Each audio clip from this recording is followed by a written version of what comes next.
So it was dark, cloudy, snowy, miserable weather. Then all of a sudden the sun came out and Liz Cheney came walking into the studio. So, no, I mean, Thanks, it suddenly Glenn. turned into it. Well, that's a good introduction. You It probably is. don't get a nice introduction like that very often. So I appreciate you coming on the program here. Liz Cheney, of course, daughter of Dick Cheney, Fox News contributor. And what else are you doing? We'll get to the last thing about you running. But what else? You have a book out? Well, our book came out last fall called Exceptional, Why the World Needs a Powerful America. And it was really an honor for me to work with my dad on that, looking at what we need from a national security perspective. And, I think one of the latest things that convinced me about the challenges and the threats that we're facing and the importance of making sure that we fight back on behalf of our Constitution and restore our strength and our freedom.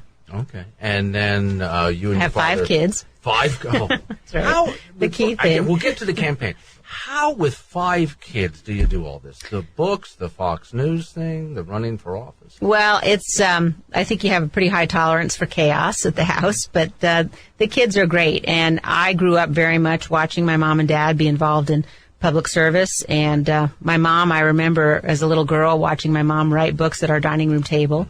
And so I think we had, just tremendous role models. And, I love having my kids with me now out on the campaign trail. And we were all just down at the convention in Casper last weekend. So it's, I feel very, very blessed and, wonderful to have them be able to participate as well. Okay, so are they well behaved or is it like herding cats? Come on, be honest. Oh, no. I mean, they have their moments. They have their moments. I know anyone does. Okay, Exactly. so let's get to you. Decided to go ahead and run for House of Representatives in the state of Wyoming, and specifically what issues pushed you into that? Well, absolutely the fact that we're facing these threats to our freedom. And we're facing some of the threats that we have to deal with come from Washington, D.C., and we're certainly seeing it, here in Wyoming and in Campbell County in particular in terms of just this massive expansion of federal power, a massive expansion of the federal government's role in our lives, in every aspect of our lives, and a targeting of the fossil fuels industry, an attempt by the Obama administration certainly to kill the coal industry. And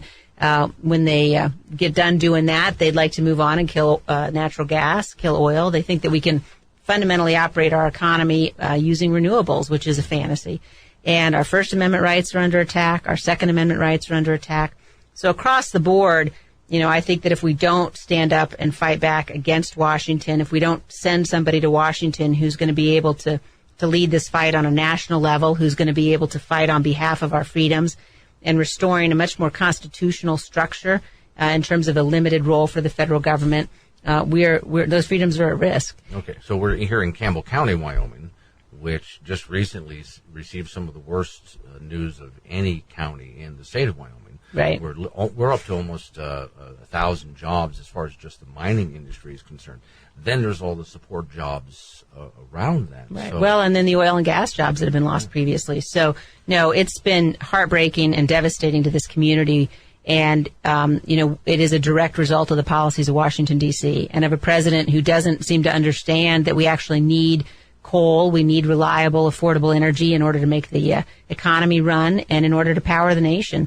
And so he's really unleashed his EPA, done it in a way that is in cahoots with radical environmentalists, and in a way that cries out for Congress and for our representative in Congress really to stand up and fight back against that and to build a national coalition that can prevail over the coalition that the leftists and the radical environmentalists have built, telling lies about fossil fuels and lies about coal in particular. Okay, so we'll take your role. Okay, so let's say you're in the House of Representatives, but you're one person from the state of Wyoming, and the bureaucracy now has a mind of its own. Let's face it, it's the fourth law-making branch of government right at this point. How do you put an end to that? Well, as a member of Congress, you've got a whole range of tools at your disposal, including the power of the purse, including oversight, including regulatory reform.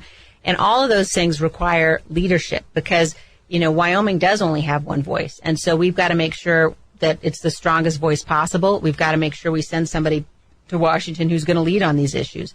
And that's certainly what I intend to do. We have to be able to attract other people outside Wyoming to our cause.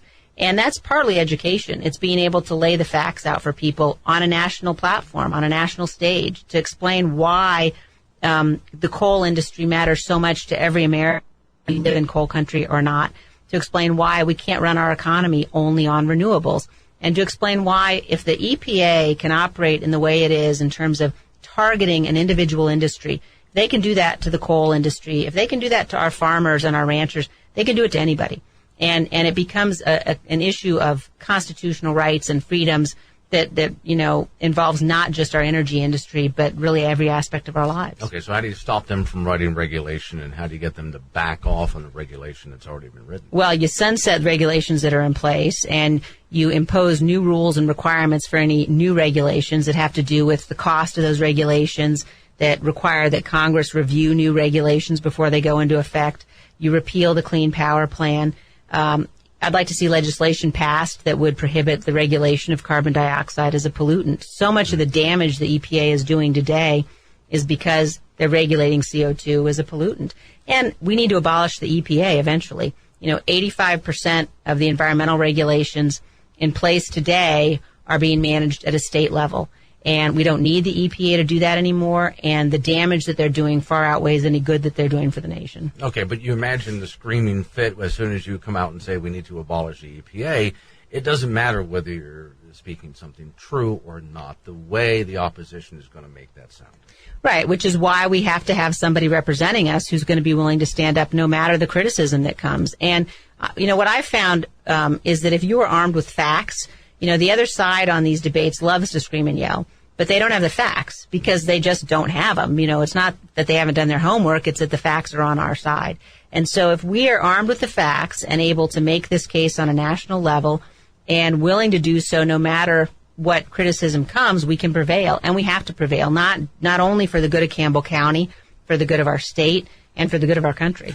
Now, the problem is going to be locally. You have a lot of people who, again, just found themselves out of work and gone around and we had a Friends of Coal meeting here just recently that I went to. Wow, people feel like they've just been kicked in the gut or lower in some cases. It really hurts. And the idea that there's no way we can possibly recover from this. So how do you recover these energy industries? Yeah, well, I think, first of all, Governor Meade, I commend what he's done in terms of putting in place near-term programs and reaching out to help the families of those who've been laid off, to help people that have been laid off. I think that's very important.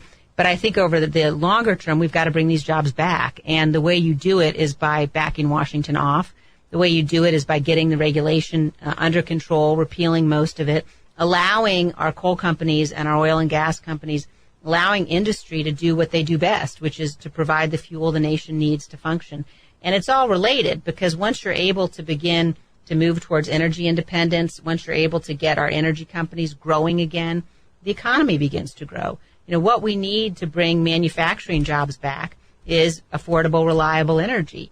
And we need reforms to our tax code so that it makes sense for businesses to invest in the United States.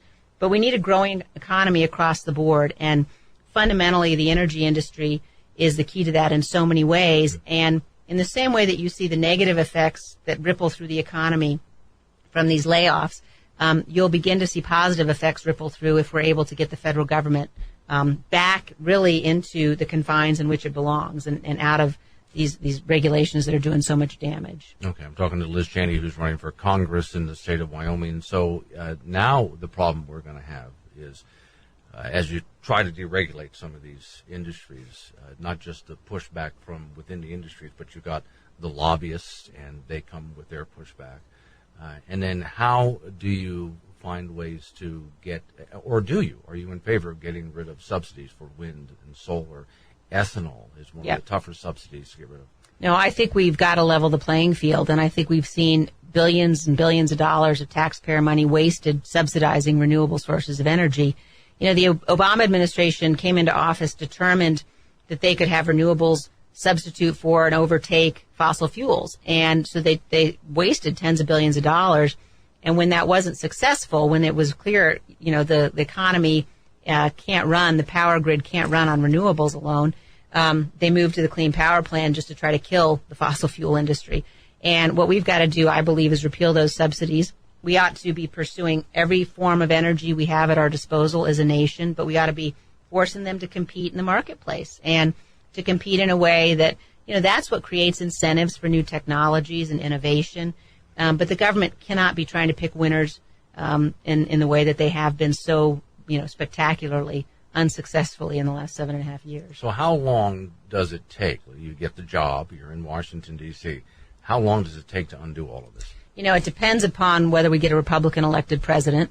I think with a Republican in the White House, we're certainly going to be in much better shape in terms of being able to immediately begin to walk back what this president has done.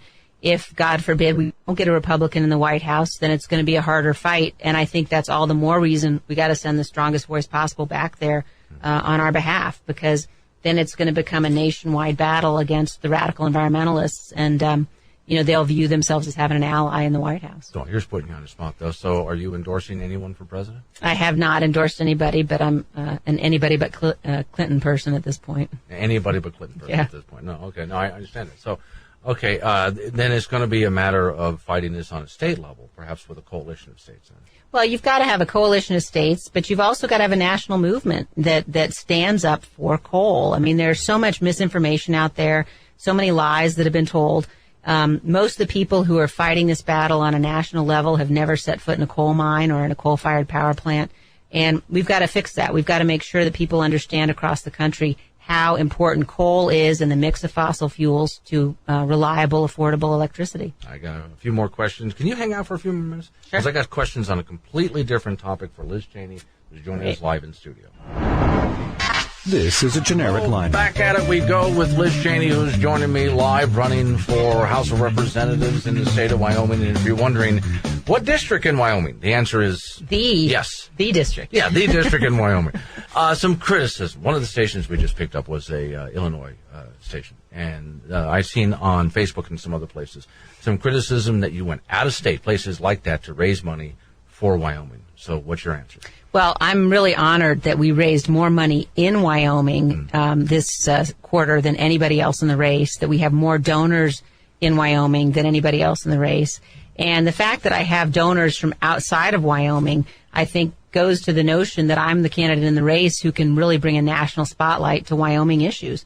And I think that's going to be critically important, whether we're talking about energy as we have been, or agriculture, or, the extent to which we've got to repeal Obamacare, we've got to repeal Common Core, sort of the whole list of things that we've got to get done will require the kind of national focus and attention that I can bring to those issues. Okay, but it could be a hard time to run, because you saw what happened with Jeb Bush, who showed up with a lot of money, but people saw him as, well, he's just strictly establishment. And so it didn't matter that he was outspending everybody else. He could never seem to get that campaign off the ground. Do you worry about that in the state of Wyoming? No, I don't. I think people in Wyoming have seen that I'm a fighter. They've seen that I'm somebody who is willing to have the courage of her convictions and to stand up against, whether it's the Democratic media establishment or the Republican Party establishment, on behalf of our constitutional rights and freedoms, and on behalf of those issues that mean so much to us here in Wyoming. Okay. Well, then you're running on a platform that you put on the back of a business card, which I like.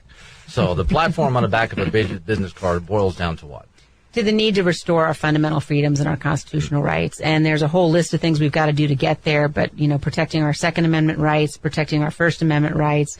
They all come down to getting the federal government to focus on the things it's supposed to be focused on in the Constitution, and getting out of the business of everything else. And those include, most importantly, the defense of the nation. The federal government is the only entity that can defend the nation. And because they've been so focused on so many other things, we have got a crisis in terms of our military and the resources they need to keep us safe. And so I think while we're looking at what we've got to do to roll back Washington and roll back their role in our lives and restore our freedoms at the state level and at the local level, we've also got to make sure that we're rebuilding our military so that we can defend ourselves from the threats we face externally. Well, then where do you come down on issues like, for example, does the NSA have the right to scan what kind of phone calls I'm making? Would you reinstitute some of the powers taken away from the NSA? I think that we've got to do everything necessary to defend the nation, and for every single commander-in-chief, that always means ensuring that you're keeping us safe without infringing on people's civil liberties.